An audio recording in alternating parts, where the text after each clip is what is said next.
Muscle loss sir నేను ఎప్పుడు అనుకునేదాన్ని పెద్దవాళ్ళకి ముఖ్యంగా డయాబెటిక్స్కి వాళ్ళు ష్రింక్ అయిపోతూ పోతారు, ఏజ్తో వచ్చేదే కదా అనుకున్నాను. ఇప్పుడు ఏంటి సార్ యంగ్స్టర్స్ కూడా చూస్తున్నారు ఇది? 25 సంవత్సరాలకే బ్యాక్ పెయిన్, 28కి ఫ్యాటీ లివర్, 30కి సర్వైకల్ ప్రాబ్లమ్స్, 32కి ప్రీ డయాబెటీస్, 34 వచ్చేటప్పుడు బీపీ. పెద్దవాళ్ళకి వచ్చే రోగాలు అన్నీ వస్తున్నాయి వీళ్ళకి.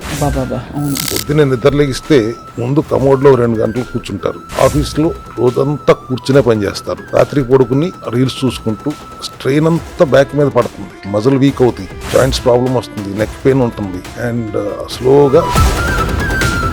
బట్ సార్ వచ్చినప్పుడు పీపుల్ డోంట్ నాకు ఇన్ఫ్లమేషన్ ఉందండి అని రారుగా, వాళ్ళు ఏదో ఒక మేనిఫెస్టేషన్తో వస్తారు, నాకు ఊరికే జాయింట్స్ నొప్పి పెడుతున్నాయండి, బాగా కాళ్ళు వాచిపోతున్నాయండి, గట్ హెల్త్ సరిగ్గా లేదని. సో మీరు ప్రైమరీ అండ్ ఆల్సో సెకండరీ రెండు ట్రీట్ చేస్తారు. మోకాళ్ళ నొప్పి ఎందుకు వస్తుంది అనేది అర్థం చేసుకునండి, దాని రూట్ కాజ్ ఏంటో అర్థం చేసుకుంటాం. అలాగే D3K2 హెల్త్ ఇమ్యూన్ మాడ్యులేషన్ లో చాలా బాగా హెల్ప్ చేస్తుంది, మజిల్ స్ట్రెంగ్త్ కి ఉపయోగపడుతుంది, మొబిలిటీ కంఫర్ట్ కోసం కూడా యూజ్ చేస్తాం. కాల్షియం ఉందనుకోండి, స్కెలిటల్ ఇంటిగ్రిటీకి బేస్ న్యూట్రియంట్ అది. ఈ మ్యాగ్నీప్లస్ సార్ ఫర్ ఎగ్జాంపుల్ వేసుకున్న ఎన్ని రోజుల్లో కొంచెం డిఫరెన్స్ తెలుస్తుంది చూసే వాళ్ళకి? మెగ్నీషియంతో పాటు విటమిన్ సి ఉంటుంది. అవును, అది కొలాజన్ సింథసిస్ కి ఆక్సిడేటివ్ స్ట్రెస్ రిడక్షన్ కి ఎసెన్షియల్ విటమిన్ న్యూట్రియంట్. ఈ నానో గోల్డ్ ఏం చేస్తుంది బాడీలో? ఇది గోల్డా? నిజమైన గోల్డే భస్మా కింద మార్చి దాన్ని లిక్విడ్ రూపంలోకి తీసుకొచ్చి 20 to 25 ppm particles per molecule, anti inflammatory, anti microbial, anti fungal, even wound వచ్చినప్పుడు కూడా we use this to spray. Kalonji ఎప్పుడు మీరు చాలా ఎక్కువగా మెన్షన్ చేసి చెప్తారు, అంటే ఆనియన్ సీడ్ ఆయిల్. సాగుని తప్పితే దేన్నైనా నయం చేయగల కెపాసిటీ దానికి ఉంది అనేది పురాణంలో రాసి ఉంది అండ్ జనరల్ గా కూడా అందరూ మాట్లాడుకునేదే. That's why we give lots of importance to that. ఇవన్నీ వాడటం వల్ల ఇన్ఫ్లమేటరీ పాత్వేస్ రెగ్యులేట్ అవుతాయి అండ్ బయో అవైలబిలిటీ కూడా పెరుగుతుంది.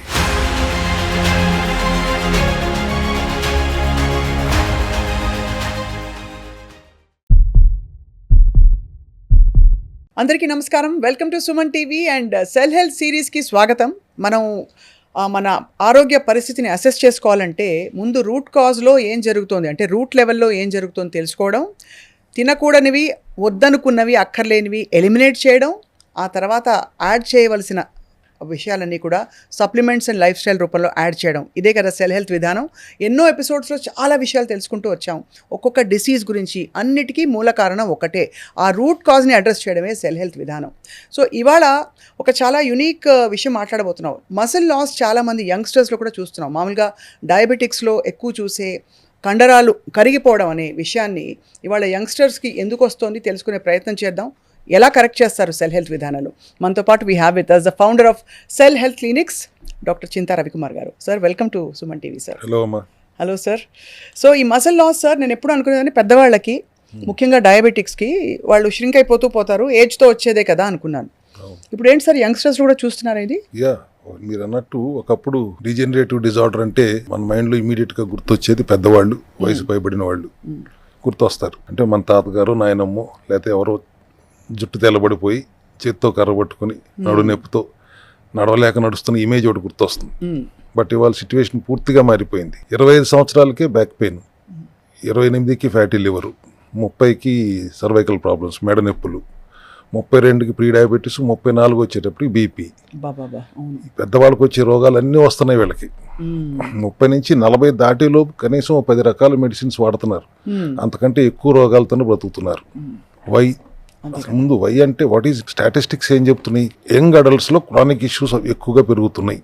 18 to 34 మధ్యలో అట్లీస్ట్ సగం మందికి పైగా ఒక్కటన్నా క్రానిక్ ఇన్ఫ్లమేషన్ లేకుండా ఉండట్లేదు. అది ఒబేసిటీయా, కొలెస్ట్రాలా, స్ట్రెస్సా, హెయిర్ ఫాలా, హార్మోనల్ ఇంబ్యాలెన్సా, షుగర్ స్పైక్సా, అన్నీ పెరుగుతూ పోతున్నాయి.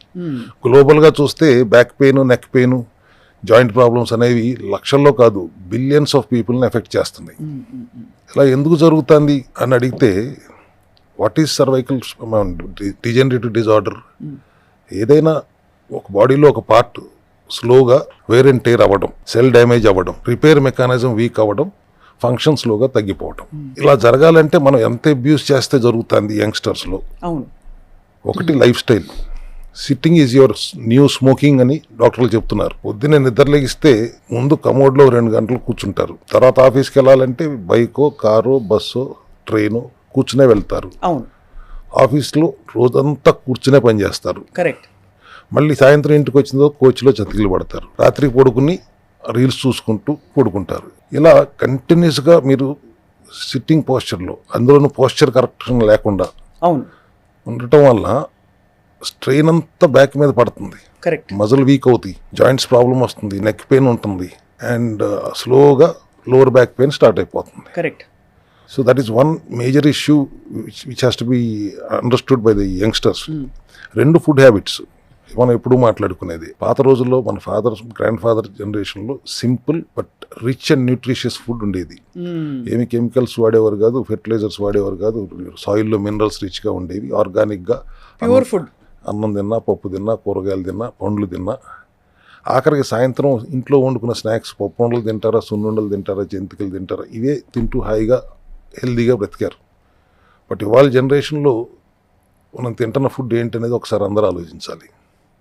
Processed food, packaged food, sugary drinks, ఇవే కదా ఎక్కువ భాగం తింటుంది.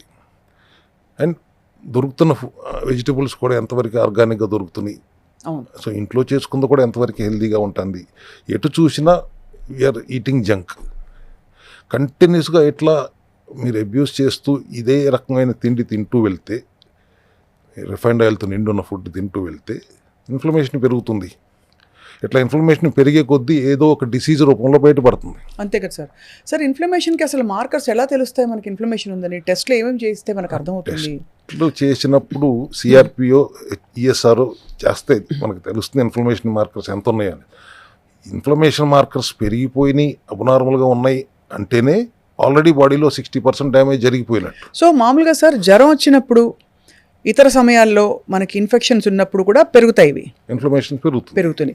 కానీ అవేవి లేకుండా సిమ్టమ్స్, ఈ మార్కర్స్ పెరిగి ఉన్నాయంటే క్రానిక్ ఇన్ఫ్లమేషన్ బాడీలో ఉందని అర్థమా సార్? తిండి వల్ల వచ్చిన ఇన్ఫ్లమేషన్ అంటున్నా నేను. ఓకే. ఆ తిండిలో ఏ ఏ పదార్థాలు స్పెసిఫిక్గా మనం పిన్ పాయింట్ చేసి చెప్పచ్చు సార్, దీనివల్ల ఖచ్చితంగా వచ్చి ఉంటుందని? ఒక 5-6 పదార్థాలు, మనం 5-6 పదార్థాలు మాత్రమే మంచిగా ఉంటాయి. మిగతా అన్ని మైదా దగ్గర నుంచి రిఫైన్డ్ ఆయిల్స్ దాకా ఎవ్రీథింగ్, మీరు తినే లేస్ అయినా, పొటాటోస్ అయినా, స్టార్చ్ అయినా, ఎవ్రీథింగ్ ఈజ్ ఇన్ఫ్లమేటరీ ఓన్లీ. అసలు బేసిక్గా ఇన్ఫ్లమేషన్ వచ్చిన తర్వాత బాధపడేటంటే ఎవ్రీ 6 months, సైన్స్లో ఏం చెప్తుంది, ఎవ్రీ 6 months బోన్స్ 10% రీజనరేట్ అవుతాయి. మీరు ఇటువంటి షుగరీ డ్రింక్స్ తాగి రీజనరేషన్ ఆపి డీజనరేట్ అయ్యేలా చేస్తున్నారు కదా. అంతే. And most important, sleep shortage. బాడీలో రిపేర్ జరిగేది బాడీ రెస్ట్లో ఉన్నప్పుడు. మీరు నిద్రపోకుండా రాత్రులు డొల్లుతూ స్క్రీన్ టైంలు లేకపోతే రీల్లో చూసుకుంటూ రాత్రంతా నిద్రపోకుండా ఉంటే రిపేర్ ఎప్పుడు జరగాలి? నిద్రపోకుండా ఉండటం వల్ల స్ట్రెస్ హార్మోన్స్ ఎలివేట్ అవుతాయి, మళ్ళీ మీకు హార్మోనల్ ఇంబ్యాలెన్స్ వస్తుంది, బెల్లీ ఫ్యాట్ పెరుగుతుంది, షుగర్ స్పైక్స్ పెరుగుతాయి, ఇన్సులిన్ రెసిస్టెన్స్ వచ్చే అవకాశాలు ఉన్నాయి. నిద్రపోకపోవడం వల్ల ఇన్ని సమస్యలు వస్తుంటే ఇంకా రిపేర్ ఎప్పుడు జరుగుతుంది, ఎలా జరుగుతుంది? ఇంకా నెక్స్ట్ స్ట్రెస్. ఇది ఈ జనరేషన్లో ఇది కంపల్సరీ ప్యాకేజ్ అయిపోయింది. కెరీర్ స్ట్రెస్ అవ్వచ్చు, అప్పుల బాధలు అవ్వచ్చు, రిలేషన్షిప్ కన్ఫ్యూజన్స్ అవ్వచ్చు, ఫ్యామిలీ ఎక్స్పెక్టేషన్స్ అవ్వచ్చు, ఏమీ లేకపోతే సోషల్ మీడియా కంపారిజన్స్ అవ్వచ్చు. ఏదో ఒక రకంగా స్ట్రెస్ మోడ్లో అయితే ఉంటున్నారు. ఇలా కంటిన్యూస్గా స్ట్రెస్ హార్మోన్ని ఎలివేటెడ్గా ఉంచితే తొందరగా బీపీ పెరుగుతుంది, ఒబేసిటీ, బెల్లీ ఫ్యాట్ పెరుగుతుంది, ఇమ్యూనిటీ తగ్గిపోతుంది, అండ్ షుగర్ స్పైక్స్ పెరుగుతాయి. ఇది ఎవరికి అర్థం కాదా అంటే అందరికీ తెలిసిన విషయమే, కానీ they don't really take it seriously. అవును. అట్లాగే physical activity zero, sedentary life style. Download చేసుకుంటారు ఫిట్నెస్ రీల్స్, కానీ ఇంప్లిమెంట్ చేయరు. ఒకవేళ చేసినా ఒక వారం రోజులు చేస్తారు, ఆగిపోతారు. బాడీని కాన్స్టెంట్గా సిట్టింగ్ మోడ్లో ఉంచి సిస్టమ్ ముందు కూర్చుని పనిచేస్తూ పోతే, ఇలా కంటిన్యూస్గా మీరు అబ్యూస్ చేసుకుంటూ పోతే బాడీ సహకరించడం మానేస్తుంది. మజిల్ వీక్నెస్ వస్తుంది, జాయింట్ పెయిన్స్ వస్తాయి, నెక్ పెయిన్స్ వస్తాయి. So continuous abusing your body is another, without physical activity is another major reason for degenerative disorder. అసలు డీజనరేటివ్ డిజార్డర్ గురించి మాట్లాడుతున్నామంటే కంపల్సరీగా మాట్లాడుకోవాల్సిన subject obesity. Of course sir. అంటే ఒబేసిటీ అనగానే ఇన్సులిన్ రెసిస్టెన్స్ పెరిగిపోతుంది, హార్మోనల్ ఇంబ్యాలెన్స్ గురవుతుంది అని మాత్రమే మాట్లాడుకుంటాం. కానీ ఎక్కువగా ఓవర్ వెయిట్ వలన మోకాళ్ళ మీద పడే ప్రెషర్ గురించి చాలా తక్కువ మనం అర్థం చేసుకుంటాం. మీరు ఓవర్ వెయిట్ ఉన్నప్పుడు ఒక్కొక్క మోకాలు మీ బరువులో 40 to 60% మోస్తుంది. So when you're obese, load అంతా మోకాళ్ళ మీద పడినప్పుడు జాయింట్స్ వేర్ అండ్ టేర్ జరిగి obviously it is going to degenerate faster. Degenerative డిజార్డర్కి one of the major cause is obesity. ఇంకొక స్క్రీన్ లైఫ్. ఇప్పుడు ఎంతసేపు ఆ స్క్రీన్ లైఫ్లోనే బతికేస్తున్నారు కదా. ఫోన్లో ఇంకా చూసుకుంటూ మీరు రీల్స్ చూస్తూ ఉంటేనే మెడ నొప్పి రాదా, ల్యాప్టాప్ మీద దాంట్లోనే మొహం పెట్టేసి చూసుకుంటూ పని చేస్తుంటే నడు నొప్పి రాదా? చాలా రకరకాల ఇంబ్యాలెన్సెస్లోకి వెళ్ళిపోయాం. సర్వైకల్ స్పాండిలైటిస్ అవనివ్వండి, లంబార్ స్పాండిలైటిస్ అవనివ్వండి, ఇవన్నీ రావడానికి major cause is your screen life only. So దీనికి తోడు మళ్ళీ మనం చేసే అలవాట్లు, ఆల్కహాల్ కానివ్వండి, స్మోకింగ్ కానివ్వండి, పొల్యూషన్ ఆఫ్ కోర్స్. అంటే స్మోకింగ్ మీకు బ్లడ్ వెజల్స్ని, ఆర్టరీస్ని ఎఫెక్ట్ చేస్తాయి. Alcohol may be giving load on the liver, but pollution is most important. Lungs మాత్రమే కాదు, టోటల్ బాడీ ఇన్ఫ్లమేషన్ పెంచేస్తుంది. ఓకే, పొల్యూషన్ వల్ల బాడీ ఇన్ఫ్లమేషన్ పెరుగుతుంది. తినే ఫుడ్ ఇలాంటివి ఎక్కువ కార్బోహైడ్రేట్ రిచ్, చాలా సింపుల్ కార్బ్స్, షుగర్స్ ఎక్కువ అయిపోవడం వల్ల, స్టార్చ్, రిఫైన్డ్ ఆయిల్స్, వీటి వల్ల ఫుడ్ పాయింట్ ఆఫ్ వ్యూ నుంచి ఇన్ఫ్లమేషన్ పెరుగుతుంది. బాగా ఒత్తిడి బాగా ఉంటే స్ట్రెస్ వల్ల ఇన్ఫ్లమేషన్ పెరుగుతుంది. సెడెంటరీ లైఫ్ స్టైల్ వల్ల పెరుగుతుంది. So are we saying sir that కొంత దీన్ని ఆఫ్సెట్ చేయాలంటే ఈ ఎక్సర్సైజ్ చేసుకుంటూ రెగ్యులర్ గా ఉన్న వాళ్ళకి ఇన్ఫ్లమేషన్ తగ్గుతుంది అనుకోవచ్చా? ఇప్పుడు చూస్తున్న వాళ్ళందరికీ ఇన్ని సమస్యలు చెబుతున్నావు కానీ దీని పరిష్కారం ఉందా లేదా చెప్పవేంటి అని అడుగుతారు కదా. అదే మీరు అడిగారు. బికాజ్ ఇది మీరు చెప్పిన కండిషన్స్ అన్ని కామన్, 90% వ్యక్తులకి వర్తించేవి. సరే, కొంచెం ఎక్సర్సైజ్ చేసినా కూడా పొల్యూషన్ అయితే ఎవరు కంట్రోల్ చేసుకోలేరు. ఫుడ్ కూడా అందరూ ప్రతిరోజు ఎగ్జాటిక్ ఫుడ్ లేకపోతే చాలా డిఫరెంట్గా తినాలని మనకు అలా అనాదిగా అలవాటు అయిపోయింది. వైట్ రైస్, కందిపొడి, నెయ్యి, నూనె, ఆవకాయ, రిఫైన్డ్ ఆయిల్, వేపుళ్ళు అన్నీ అలవాటు కదా సార్. ఇంకా మీరు ఇంతవరకు మాట్లాడుతున్నారు చిప్స్, జంక్ ఫుడ్, బర్గర్లు, పిస్తా, అది ఇంకొక ప్రపంచం. అది కూడా ఒక అలవాటు కింద మార్చేసుకున్నాం. మిడ్ నైట్ బిర్యానీలు ఇవన్నీ అదంతా.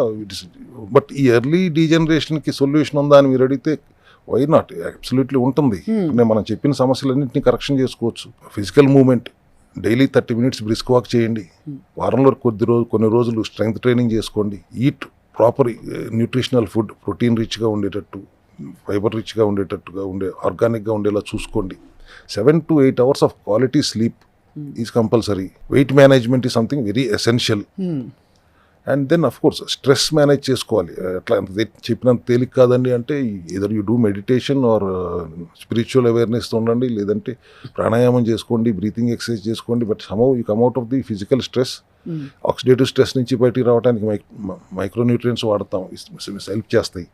బట్ ఫిజికల్ స్ట్రెస్ నుంచి బయటికి రావాలంటే it is your mind set. Right. ఇవన్నీ దీంతో పాటు పాస్చర్ కరెక్షన్. ఎక్కువసేపు రోజంతా కూర్చుని పనిచేసేవాళ్ళు మధ్యలో ఒక బ్రేక్ తీసుకుని 5 minutes వాక్ చేయండి, so that you can reset your body అని నేను అంటాను. But what we do at cell health for this issue, ఈ ఇష్యూ మీద మన సెల్ హెల్త్లో మా విధానం ఏంటి? ఎందుకంటే సార్ అన్నీ విన్నాం కానీ ఇన్ఫ్లమేషన్ బాడీలోంచి ఎలా తీస్తారు, ఎన్ని రోజుల్లో తగ్గుముఖం పడుతుంది? ఇప్పుడు HSCRP ఉందండి సార్, ఎంతో నంబర్ పెడతారు వాళ్ళు, 27, 18, 20 ఎక్కువ, ఏదో 1 లోపల ఉండాలంటారు. అది అంత నంబర్స్ వచ్చినప్పుడు దాన్ని రివర్స్ చేయడం ఎలా అని ఎప్పుడు నాకు అర్థం కాలేదు. ఎలా చేస్తారని? ఎలా చేయాలి అంటే what we believe in cell health is addressing the cellular dysfunction is the need of the hour rather than localized pain management. అంతే కదా. ఈ ప్రొసీజర్లో first priority proper nutrition, then weight management and micronutrients deficiency correction. ఎందుకంటే any cellular tissue repair జరగాలంటే from cartilage to bone to muscle cellular లెవెల్లోనే జరుగుతుంది. పైపెచ్చు when your excess weight ఉన్నప్పుడు జాయింట్స్ మీద క్రానిక్ మెకానికల్ స్ట్రెస్ క్రియేట్ అవుతుంది, inflammation అందుకే పెరుగుతుంది, అండ్ డీజనరేషన్ స్పీడ్ అవుతుంది. We have to ensure weight optimization is చాలా important.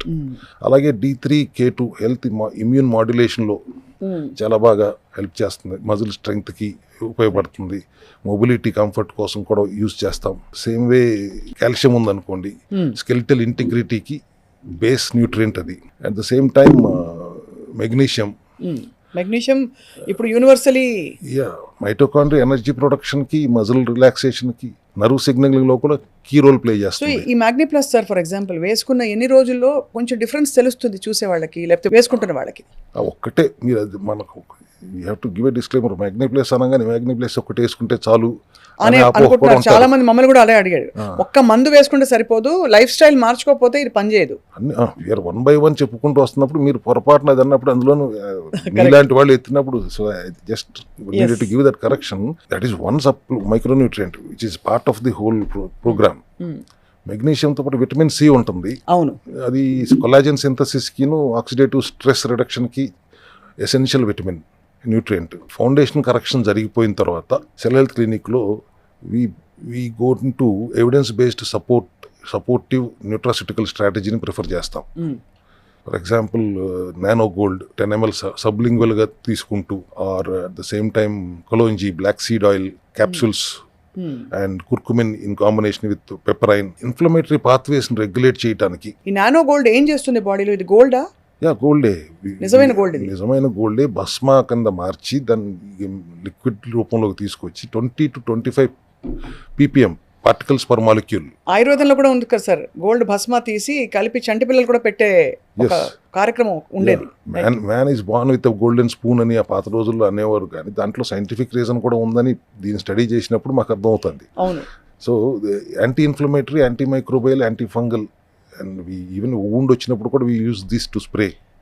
So nano gold is one of the best anti inflammatory product అని నేను అనుకుంటున్నాను. రోజుకి 10 ml వేసుకోవాలి సార్. అది 10 ml or 20 ml based on the requirement. Kalonji ఎప్పుడు మీరు చాలా ఎక్కువగా మెన్షన్ చేసి చెప్తారు. అవును, అంటే onion seed oil. Onion seed oil సాగుని తప్పితే దేన్నైనా నయం చేయగల కెపాసిటీ దానికి ఉంది అనేది ఖురాన్లో రాసి ఉంది. అండ్ జనరల్గా కూడా అందరూ మాట్లాడుకునేదే. That's why we give lots of importance to that. So ఇవన్నీ వాడటం వల్ల ఇన్ఫ్లమేటరీ పాత్వేస్ రెగ్యులేట్ అవుతాయి అండ్ బయోఅవైలబిలిటీ కూడా పెరుగుతుంది. క్రాండియన్ సల్ఫేట్ అని use that for bone matrix support చేయడానికి, కట్లేజ్ మ్యాట్రిక్స్ సపోర్ట్ చేయడానికి, జాయింట్స్ ఫ్లూయిడిటీ పెరగటానికి ఉపయోగిస్తాం. వావిలాకు లాంటి ట్రెడిషనల్ బొటానికల్ సపోర్ట్ని కూడా జాయింట్ రెసిలెన్స్ కోసం, ఇన్ఫ్లమేటరీ బ్యాలెన్స్ కోసం ఇంటిగ్రేటివ్ మోడల్లో కన్సిడర్ చేస్తాం.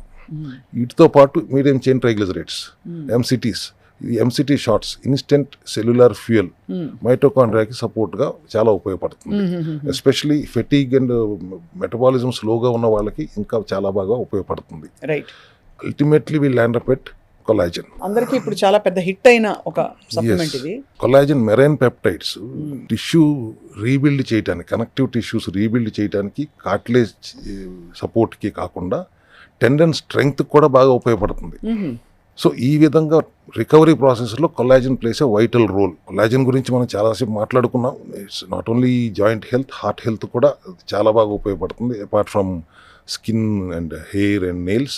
But here in this context, degenerative కాంటెక్స్ట్లో, this is useful for your tendon strength, tissue rebuilding and also cartilage support. అసలు సెల్ హెల్త్ క్లినిక్స్లో వీ డోంట్ ఐసోలేట్ ఈ degenerative disorder as a single isolated డిజార్డర్గా కాకుండా, it ఈ cell energy plus inflammation plus nutrient deficiency plus structural wear, ఈ కాంబినేషన్లో చూస్తాం. కాబట్టి personalised nutrition and targeted supplementation, movement therapy, sunlight exposure, life style correction, ఇవన్నీ కలిపి చేస్తాం. కాబట్టి రిజల్ట్ చాలా ఫాస్ట్గా వస్తుంది. Why we can make people come out of this degenerative disorder so easily. So మనం చెప్పే muscle loss is actually degenerative disorder. Sarcopenia. ఇప్పుడు ఈ మసిల్ లాస్, దానికి సంబంధించిన ఇతరత్ర సైడ్ ఎఫెక్ట్స్ కూడా ఇప్పుడు యంగ్స్టర్స్ లో కూడా చూస్తున్నారు. అక్కడే కదా సార్ మొదలవుతుంది మనకి ప్రాబ్లమ్ స్టేట్మెంట్. అంతే. బట్ సార్ వచ్చినప్పుడు పీపుల్ డోంట్, నాకు ఇన్ఫ్లమేషన్ ఉందండి అని రారుగా. వాళ్ళు ఏదో ఒక మేనిఫెస్టేషన్తో వస్తారు. నాకు ఊరికే జాయింట్స్ నొప్పి పెడుతున్నాయండి, లేదు ఇంకేదో బాగా కాళ్ళు వాచిపోతున్నాయండి, ఇంకేదో ఇన్ఫ్లమేషన్, వేరే గట్ హెల్త్ సరిగ్గా లేదని వస్తారు కదా సార్. సో మీరు ప్రైమరీ అండ్ ఆల్సో సెకండరీ రెండు ట్రీట్ చేస్తారు సైమల్టేనియస్లీ. వచ్చినప్పుడు అతను చెప్పింది, హీ ఆర్ షీ వాళ్ళు చెప్పిందే మేము డైరెక్ట్గా తీసుకోం కదా. We diagnose, ultimately hour doctors have to proper diagnose చేయాలి. వాడు చెప్పిన ప్రాబ్లం కాకుండా రూట్ కాజ్ ఎక్కడుందనేది డయాగ్నోస్ చేయగలుగుతామే కదా సెల్ హెల్త్ ఒక అచీవ్మెంట్ ఇక్కడ. అంతే కదా. మీకేదో మోకాలు నొప్పితో వచ్చానండి, నాకు ఎన్ని మోకాలు నొప్పి పుడుతుంది అంటే మోకాలు నొప్పి ఎందుకు వస్తుంది అనేది అర్థం చేసుకునేది. దాని రూట్ కాజ్ ఏంటో అర్థం చేసుకుంటాం, దాన్ని కరెక్ట్ చేస్తాం. ఇప్పుడు దాకా నేను చెప్పిన విధానం అంతా కూడా root cause correction. Root cause correction, inflammation correction. Inflammation correct అవ్వాలంటే రూట్ కాజ్లోకి వెళ్ళి కరెక్ట్ చేస్తాం. ఆర్గన్ లెవెల్లో ట్రీట్మెంట్ చేయకుండా సెల్యులార్ లెవెల్లో కరెక్ట్ చేస్తే everything will fall in place అనేది. ఇప్పుడు మనం ఎంత కాదండి, అసలు పిల్లలు కదా, యంగ్ అడల్ట్స్ ఈ ప్రాబ్లంలో ఫేస్ వస్తుంది. ఫైనల్గా నేనేం చెప్పగలుగుతానంటే, age is not your guarantee card. మీ ఏజ్ మిమ్మల్ని ప్రొటెక్ట్ చేయదు, మీ అలవాట్లే మిమ్మల్ని ప్రొటెక్ట్ చేస్తాయి. చాలా మంచి మాట సార్ ఇది. డీజనరేటివ్ డిజార్డర్ ఏం సడన్గా రాదు, మీ డైలీ బ్యాడ్ హ్యాబిట్స్ వల్ల స్లోగా డెవలప్ అవుతుంది. బాడీని లైట్ తీసుకోబాకండి, ఎనర్జీని అబ్యూస్ చేయబాకండి. ఓల్డ్ ఏజ్లో కంఫర్టబుల్గా ఉండాలంటే యంగ్ ఏజ్లో చాలా you have to be more జాగ్రత్తగా ఉండాలి, మోర్ రెస్పాన్సిబుల్గా ఉండాలి. To be comfortable in the old age, you be responsible in the young age.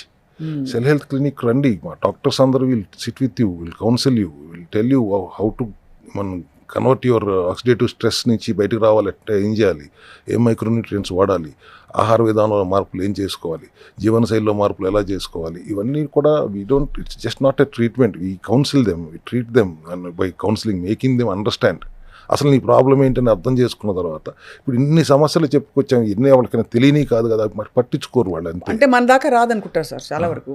And అది మేనిఫెస్టేషన్ వరకు వెళ్ళిపోయి రూట్ కాజ్ దెబ్బతింది, అదేదో ఒక అవయవం దెబ్బతిందో లేకపోతే ఫ్యాటీ లివర్ వచ్చిందో కాళ్ళ నొప్పులు వచ్చాయో అది మేనిఫెస్ట్ అయ్యి మేనిఫెస్ట్ అయినప్పుడు కూడా ఫస్ట్ ప్రోటోకాల్ ఏంటి, ఇంట్లో తెలిసిన మందులు వేసేసుకుంటారు. నెక్స్ట్ ఇంకా అసలు భరించలేమనే పరిస్థితి అప్పుడు వెళ్తారు డాక్టర్ దగ్గరికి. ఇంకా అప్పటికి it's very very late many times. అంతే, అది అంత దూరం తెచ్చుకోకుండా ముందు జాగ్రత్త పడతాం ఏంటి, ప్రివెంటివ్ దిశగా ఎలా చేయాలి అనే దాని మీద ఫోకస్ పెట్టాలి ప్రతి ఒక్కళ్ళు. ఇన్ని రోజులుగా ఇన్నిసార్లు మనం మాట్లాడుకుంటే ఎంతో కొంత అవేర్నెస్ అయితే క్రియేట్ అయ్యిందని నేను అనుకుంటున్నాను. So because the way we're seeing people coming in to our clinic వచ్చి the way they are asking అసలు రూట్ కాజ్ ఏంటి, ఇది ఒక పెద్ద మన అందరిలోనూ ఊత పదం లాగా what is the root cause for my problem అంటున్నారు, కానీ ఏం వాడాలి అని అడగటం తగ్గిపోయింది. They want understand their own system. That's the best part of what we have achieved in this all these episodes. మొన్న ఒక పేషెంట్ మాట్లాడుతుంటే చెప్పాడు, అదే అతనికి చాలా నీరసంగా ఉండేది, ఇక్కడి నుంచి అక్కడ అడుగు వేయడానికి కూడా ఎనర్జీ ఉండేది కాదు, ఎలా కరెక్ట్ అయ్యి అతను నార్మల్ అయ్యాడు, అతని HbA1c ఎలా రివర్స్ అయింది, ఇవన్నీ కూడా చెప్పుకుంటూ వచ్చాడనమాట మాకు మేము పలకరిస్తే. సో వాళ్ళకు కూడా ఆశ్చర్యం, ఇది ఒక కొత్త విధానం అని చెప్పి. ఎందుకంటే వేరే అంటే ఇతరత్ర మందులు విత్ డ్యూ రెస్పెక్ట్ అవి సిమ్టమ్స్ సప్రెస్ చేస్తాయి తప్ప మళ్ళీ అది రాకుండా ఉండే ఇన్సైడ్ మెథడాలజీని అడ్రస్ చేయవు. సిమ్టమ్ అడ్రస్సింగ్ అంటే allopathy. Let me be straight on that. And life of science అంటాం ఆయుర్వేదాన్ని, బట్ వాళ్ళు దొరికే as I told you source of the raw material is also is very చాలా పొల్యూట్ అయిపోయి ఉంది కాబట్టి the kind of medicines they are making also అంత ఎఫెక్టివ్గా ఉండట్లేదు. But nothing against anything. Allopathy is only emergency God అంటాం, cell health is emergency రానివ్వకుండా చూసుకుంటానికి ప్రయత్నం అంటాను. అంతే కదా సార్. సో అయితే మొత్తానికి మీరు IT ఎంప్లాయీస్ అవ్వచ్చు, లేదు ఏ ప్రొఫెషన్లో ఉన్నా కూడా మీ లైఫ్ స్టైల్ని బట్టే మీ నెక్స్ట్ 10-20 years డిసైడ్ అవుతాయి. కాబట్టి తప్పకుండా ఇప్పుడే ఆరోగ్యాన్ని చేతుల్లోకి తీసుకుని ముందు డీజనరేటివ్ డిజార్డర్స్ అర్లీగా రాకుండా కాపాడుకునే బాధ్యత మీ ఉంది. మరిన్ని విషయాలు తెలుసుకోవాలంటే స్క్రీన్ మీద ఉండే నంబర్కి కాల్ చేసి బుక్ కన్సల్టేషన్, రివ్యూ చేసుకోండి, స్కాన్ చేసుకోండి మీ ఆరోగ్యం ఎలా ఉందని చెప్పి at cell health clinics. Sir thank you very much. నమస్తే. Thank you.